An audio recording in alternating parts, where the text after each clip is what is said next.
Eu tô aqui super animada hoje para falar de um assunto que não é tão legal, mas eu quis começar esse novo ciclo de lives, né, com esse assunto que é a síndrome do pânico. A gente sabe, né, que muita gente, mas muita gente, né, depois dessa pandemia, depois dessa loucura de pandemia, tá aí com síndrome do pânico, crise de ansiedade, síndrome do pânico e outras patologias dessa modalidade, tá? Antes de começar, eu queria contar uma parábola para vocês, tá? Uma parábola para introduzir essa nossa live de hoje. É a parábola da mulher sábia. Tinha uma mulher sábia lá no vilarejo.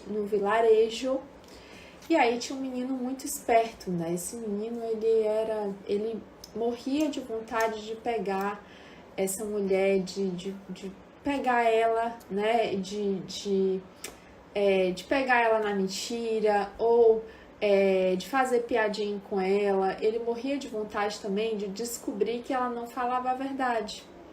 Ele morria de vontade de mostrar para as outras pessoas que ela não era tão sábia assim. E ele era um menino muito esperto. Então, e aí ele fazia de tudo, né? Esse menino fazia de tudo para provar que essa mulher sábia era errada, que ela não era correta e que na verdade ela errava, em algum momento da sua vida ela ia errar. E ele morria de vontade de provar isso. E aí um dia ele falou assim, ele pegou um passarinho na mão, né? Um filhote de passarinho, colocou aqui na mão dele. Ele falou, hoje eu pego ela. Só que o passarinho estava vivo. Aí ele falou assim, senhora, eu queria te fazer uma pergunta. Né? E o passarinho vivo dentro das mãos dele. Aí ele pensou assim, bom, se ela falar que o passarinho está vivo, eu vou perguntar a ela se o passarinho está vivo. Se ela falar que o passarinho está vivo, eu vou matar o passarinho. Se ela falar que o passarinho está morto, eu vou colocar ele para voar. E aí ele falou assim, senhora, eu tenho um passarinho aqui nas minhas mãos. Agora me fale, ele tá vivo ou ele tá morto? Aí ela falou, isso depende de você. Isso tudo depende de você, menino. Aí ele, poxa. Aí ele teve que soltar o passarinho, porque dependia dele mesmo, né? Tava nas mãos dele aquilo que ele ia fazer, a escolha estava nas mãos dele. Na verdade, ele queria colocar à prova aquela senhora, mas na verdade, quando ela falou tudo isso, ele descobriu que ela não precisava provar nada para ninguém, porque o ponto de vista dele era dele e não das outras pessoas. E isso não ia mudar em nada aquilo que ela achava, né? E aqui eu quero introduzir essa live trazendo essa nossa reflexão. O passarinho morto, né?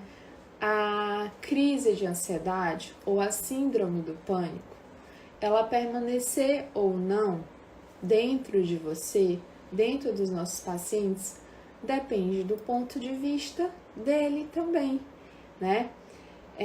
Será que ele vai deixar essa síndrome aprisionada e deixar ali, ou ele vai se libertar daquilo e realmente colocar isso tudo para fora? Eu tenho observado, né? Porque que eu sou muito feliz por estar aqui falando. Eu gosto de falar muito de coisas que eu tenho propriedade para falar. E as coisas que eu tenho propriedade para falar são aquelas coisas que eu realmente já tive muito resultado. Então eu trago muito para vocês aqui nas lives, principalmente. Claro que nas aulas eu tenho que demonstrar tudo, mas nas lives eu trago principalmente aquilo que eu tenho propriedade, que eu tenho casos para mostrar para vocês. E eu tenho diversos casos de sucesso, cases de sucesso de síndrome do pânico, que tomavam medicamento por vários anos, que faziam terapia por vários anos e não melhoravam. Então, a gente pegou esse passarinho e colocou nas mãos dela. Qual que é esse passarinho? É a informação. a informação verdadeira da causa real do que está por trás daquela queixa. E quando a gente coloca nas mãos dela, ela faz o que ela quer. Ou ela aprisiona essa informação, fica lá com essa informação e com aquilo que está ali dentro dela, que é a síndrome do pânico, ou ela libera o passarinho, libera as emoções, entende que é tudo aquilo que ela está fazendo, que ela está entendendo, que está trazendo conhecimento para ela, pode mudar completamente a vida dela e ela se liberar, né, desses traumas, dessas amarras, desses ressentimentos. E é isso. Então vamos lá. Eu vou dar o passarinho para vocês e tudo vai depender do ponto de vista do nosso paciente. Não há nada certo nem errado. Mas o que eu venho trazer para cá para vocês também são estudos e também fazem parte da minha vida prática, ok? Por que todo mundo, um monte de gente, todo mundo não, né? Mas muita gente está vindo no nosso consultório cheio de ansiedade, cheio de síndrome do pânico, cheio de tudo. Por quê? Por que será? Por que será, hein? Que todo mundo está vindo no nosso consultório com crise de ansiedade e síndrome do pânico. É claro que são por conta dos medos de morte.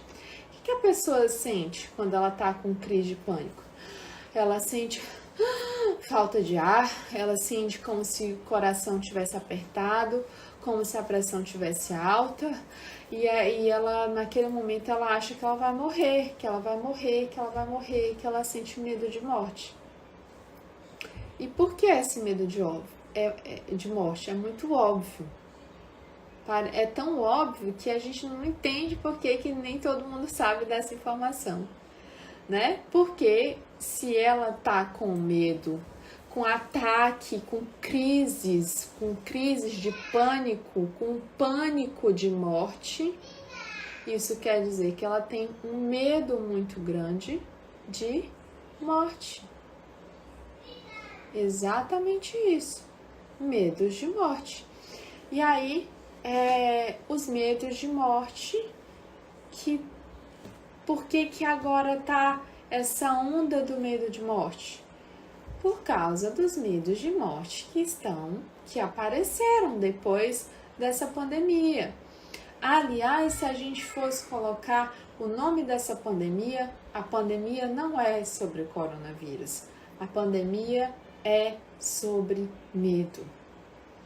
Medo de morte. Medo de morte. Se vocês forem ver, tudo isso que está acontecendo, todo mundo com medo de morte, do Covid, e de não sei o que, isso não é do Covid, é de outra coisa, e fica esperando pelo quê? Para quê? E aí a gente fica perdendo a nossa vida, o nosso tempo precioso, né, com esse medo. E aí o medo coletivo, né? E esse medo vem, claro, das redes sociais, das televisões. Você liga a TV, o que tem é só isso, até que parou mais porque veio o Lázaro, né? E aí o coronavírus deixou de ser o foco e o foco começou a ser no Lázaro. Mas o que você está focando? Aí vem o Lázaro e você fica com medo de ter um Lázaro na sua cidade. Porque você fica focando somente naquilo que você vê.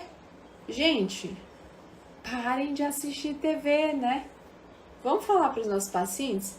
Fulano, você assiste TV? Assista. Tá, o que a TV muda na sua vida? Eu tenho muito conhecimento.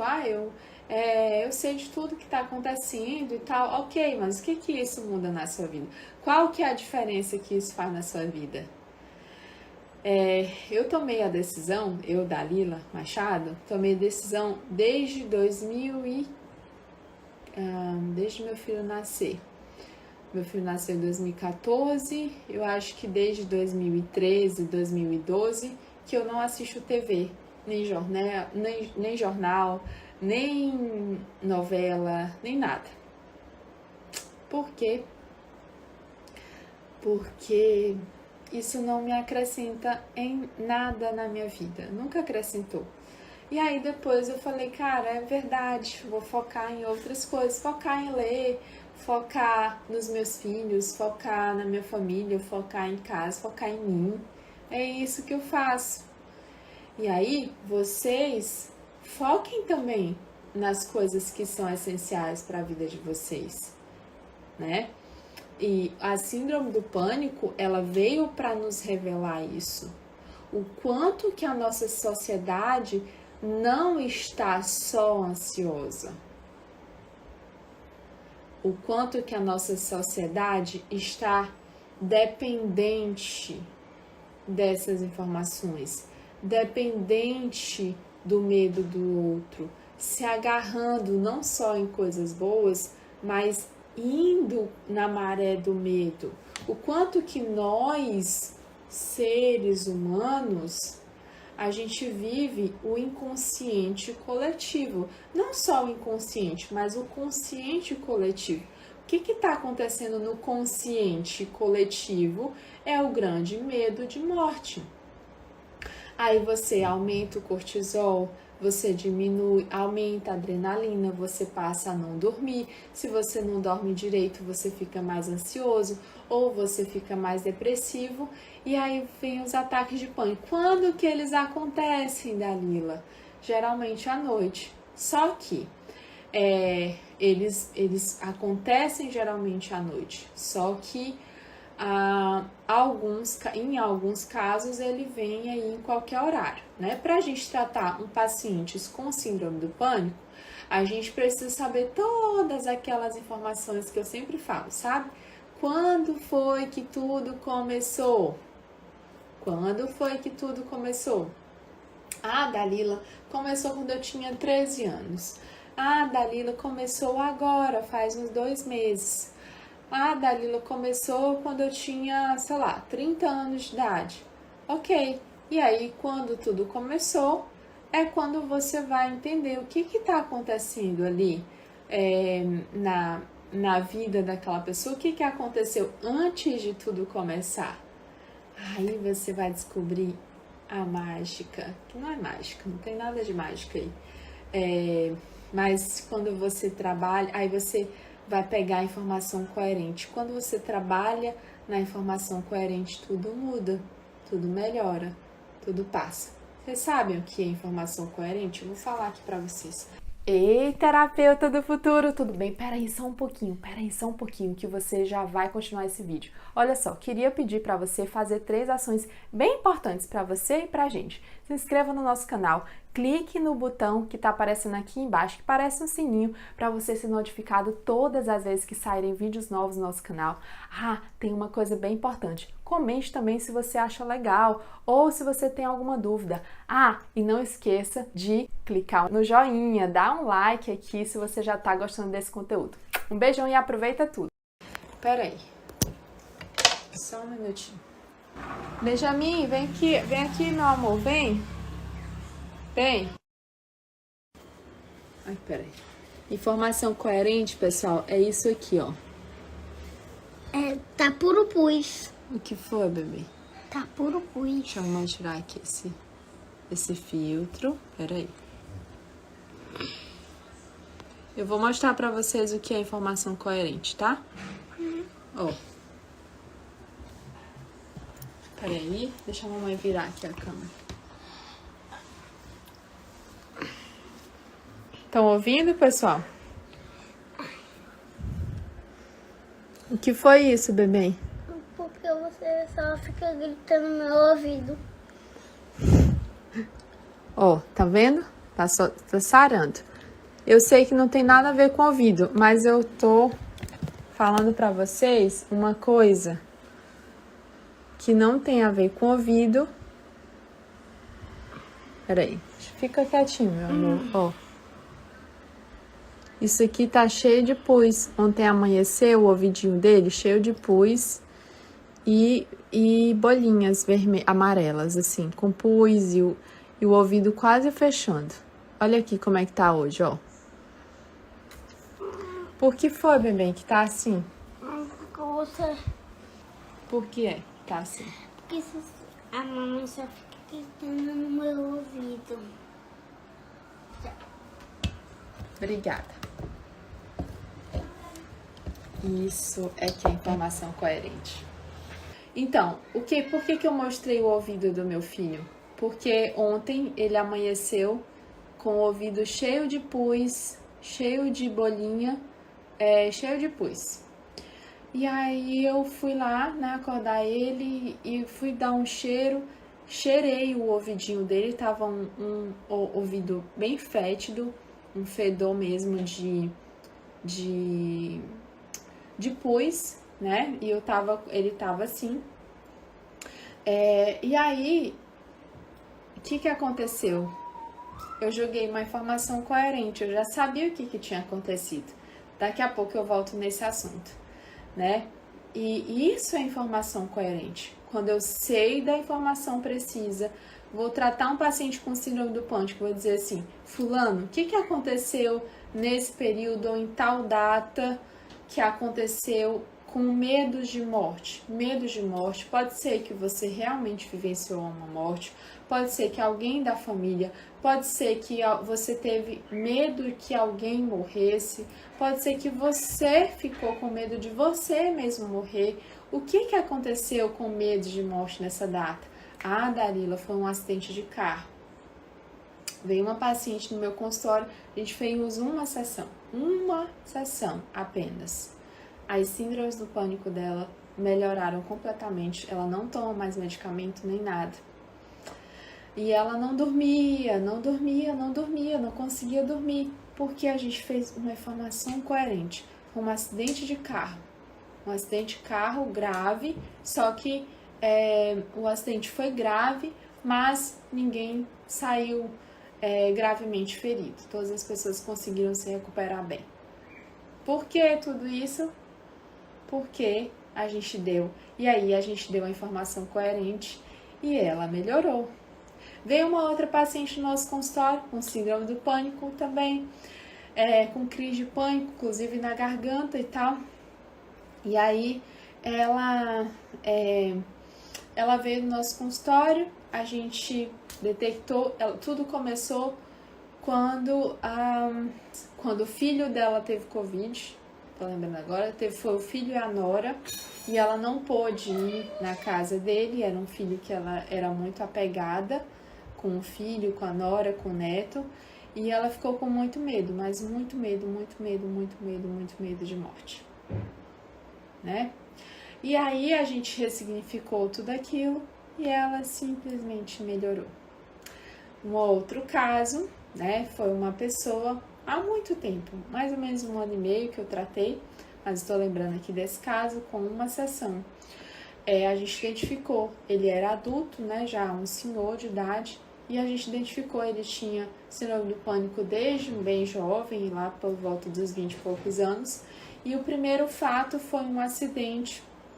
Ele presenciou o acidente de um tio dele, ele estava atravessando na rua com esse tio, o tio se acidentou, morreu e ele viu tudo acontecer, né? Tava com o tio atravessou, ele não foi, e o tio teve um acidente, morreu na frente dele, enfim, foi aí onde tudo começou.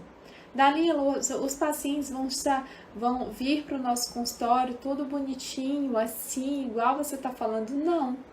Como que eu consigo chegar a todos esses casos? Quando eu consigo identificar, eu vou caminhando pelos conflitos dele, né? Agora, se eu tenho um norte, uma direção, eu sei para onde eu devo ir, para onde eu devo seguir com esse caso, aí sim eu consigo ajudar esse paciente com muita profundidade.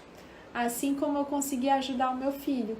Lembra que eu falei aqui no início da live, no início não, da agorinha, faz uns minutinhos, eu mostrei o ouvidinho dele cheio, né? Ontem amanheceu cheio de pus e hoje tá daquele jeito, já todo sarando, como vocês viram. Ontem ele não deixou eu tirar foto. Ele ficou chateado comigo e aí não deixou eu tirar foto e eu respeitei, deixei ele lá. E aí eu queria tirar foto pra vocês verem, né? Por que ele ficou assim? Vou pedir pra ele fazer um vídeo aqui pra gente também. Porque ultimamente eu tô muito em cima dele com as atividades da escola, né? E eu falo alto, eu falo, Benjamin, presta atenção, foco, meu filho, foco. E eu falo um pouco mais alto do que esse tom, só que ele não gosta. O Benjamin é um menino que ele gosta muito de carinho, de atenção, de cuidado, de amor. Ele quer que a gente fale com ele mais baixo e tal. Só que nem sempre dá, porque ele me tira muito a paciência. Então eu falo assim, filho, e aí ele quer cantar, ele se tiver se tiver isso aqui na frente dele, aí ele quer pegar, quer fazer. E eu falo, bem, foco, foco, foco aqui, meu filho, foco. E justamente eu ensino, quando eu vou ensinar ele fica, geralmente eu fico no lado da esquerda dele, né? Geralmente eu fico no lado esquerdo. E aí, no esquerdo dele, né? Mãe é mãe, exatamente. No lado esquerdo dele. E aí, ontem amanheceu cheio, justamente quando? Nas férias. Não foi ontem, foi sábado. Sexta-feira ele entrou de férias. Nas férias, ele ia se separar da mamãe nesse contexto. O que ele aconteceu? Amanheceu cheio de cura, cheio de bolinhas, de pus, de tudo dentro do ouvido, inflamado, né? Tudo isso, quase que saindo pus de dentro do ouvido. Eu senti o cheiro, tava muito fedor. E aí eu falei, o que isso significa para você, filho? Ele falou, nada, mamãe, eu não tô escutando direito. Falei, será que é porque a mamãe tava falando mais alto para você fazer as suas atividades? Falou, mamãe, eu não gosto que você fale alto e tal. Tá bom, então vamos fazer um combinado, você foca nas atividades e a mamãe foca em falar mais baixo com você. Combinado assim? E aí ele combinado, então tá, tudo já passou, e lá. Ontem amanheceu bem melhor, hoje já tá despelando tudo certinho, já sarando tudo. Isso é que é dar uma informação coerente. Isso é que é tratar as pessoas da família. E por que não? Por que eu sou uma terapeuta e eu não posso ajudar as pessoas da minha família? Por que eu posso ajudar as outras pessoas e não posso ajudar os meus filhos, o meu marido? Eu não posso ajudar os meus entes queridos, eu não posso ajudar o meu irmão, eu não posso ajudar a minha família. Por que não? Então, quando eu dou a informação coerente, a gente consegue identificar e tratar o paciente. E a síndrome do pânico, a informação coerente que a gente vai dar para esses pacientes da síndrome do pânico são os medos de morte. Medos de morte que ela passou durante toda a sua vida. Desde lá atrás até agora, tá? Pode ser que tenha sido lá quando ele era criança, pode ser que tenha acontecido quando ele era adolescente, pode ser que tenha acontecido agora, mais recente, pode ser que lá atrás ele nem tenha passado por experiência de morte. Mas como eu tenho falado, né, as nossas células é como se fosse um copinho, elas armazenam as informações de toda a nossa vida. Né? E geralmente quando eu tenho síndrome do pânico, existem traumas lá atrás que aconteceram, momentos traumáticos, eventos traumáticos em relação à morte ou medo de morte. E aí esse copinho vai enchendo. Lá atrás, às vezes, muitas vezes lá atrás eu nem senti ainda, eu nem tinha começado a sentir nem nada. Só que as minhas células já estão fragilizadas. Então, esse transtorno, essa síndrome, esse pânico, muitas vezes vão fragilizar já quando as minhas células estão cheias desse medo, dessa vivência, entende? Uma outra coisa interessante algumas pessoas, antes de ter síndrome do pânico, bem antes, elas têm crise de asma, problemas respiratórios, entende? E aí, quando esse medo ele já é tão forte que a pessoa ela tem um perigo, né, de vida mesmo, né, um perigo de não sobreviver em relação a esse medo, Aí essa pessoa, ela deixa de ter uma fragilidade nas vias aéreas, né, nas vias respiratórias, vias aéreas inferiores, e elas passam a fragilizar exatamente a mente, né? O córtex, lá naquela região, ele que fica fragilizado. Então a pessoa, ela não tem mais uma fragilidade física, respiração tá tudo bem, tudo ok, exame tudo ok. Mas tem uma fragilidade mental e ela tem problemas como se fosse crises, como se fosse respiratória, como se fossem respiratórias. E aí, quando ela tem essas crises, ela manifesta com, ai, eu tô tendo asma, tô tendo asma, tô tendo asma. E aí, na verdade, não é uma crise asmática, é uma crise de pânico. Se ela for lá no médico avaliar, não tem nada no pulmão, mas tem aqui, ó. Entendem? Por isso que a gente precisa tratar as 3 coisas: mente, corpo e as emoções. As emoções são as principais delas, porque se a gente trata as emoções com profundidade, não é com receita de bolo e de pão, tá? Não é tratar com receita de bolo de pão. Ó, síndrome do pânico é isso. Pronto, acabou.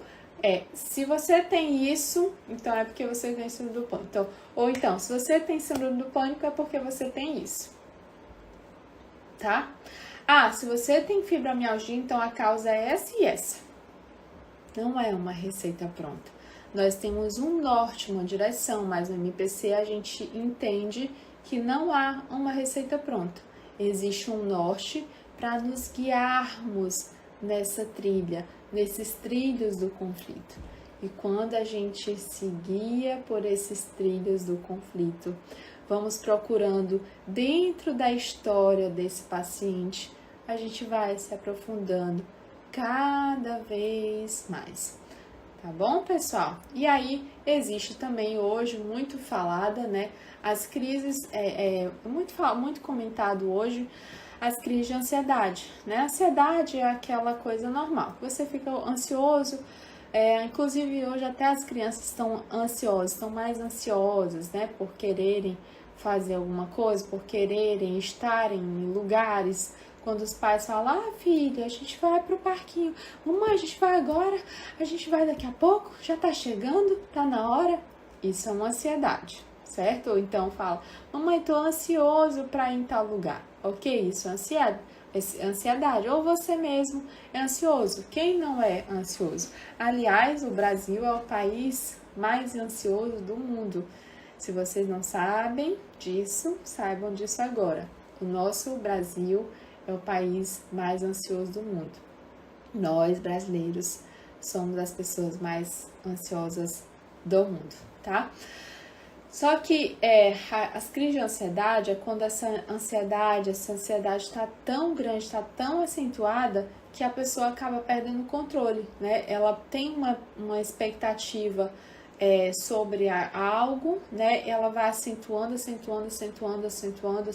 aquela expectativa, até que ela perde o foco visual, ela tem dificuldade de respirar, a sensação de irrealidade, parece que ela não está no mundo real, né? Ou então parece que ela fica tão fora do controle dela que ela muitas vezes ela não sabe quem ela é, para onde ela vai, onde que ela tá, né? Começa a sentir suor frio, boca seca. Tudo isso, né, é manifestação do sistema nervoso autônomo, né? O sistema nervoso simpático que tá lá em cima, porque aquela pessoa quer muito conseguir algo e ela não consegue. Aí ela começa, aqueles sintomas, elas começam a ficar tão acentuados que foge do controle, né? E aí isso é uma crise de ansiedade. Geralmente as crises de ansiedade têm um momento específico, quando a pessoa ela tá ansiosa por algo, tá? Diferente da síndrome do pânico, que geralmente vem do nada. Mas não é do nada. Não é do nada e não é por acaso que alguma coisa acontece. Sempre tem uma razão de ser, sempre tem um para quê, um porquê, uma razão, um motivo por trás daquilo tudo.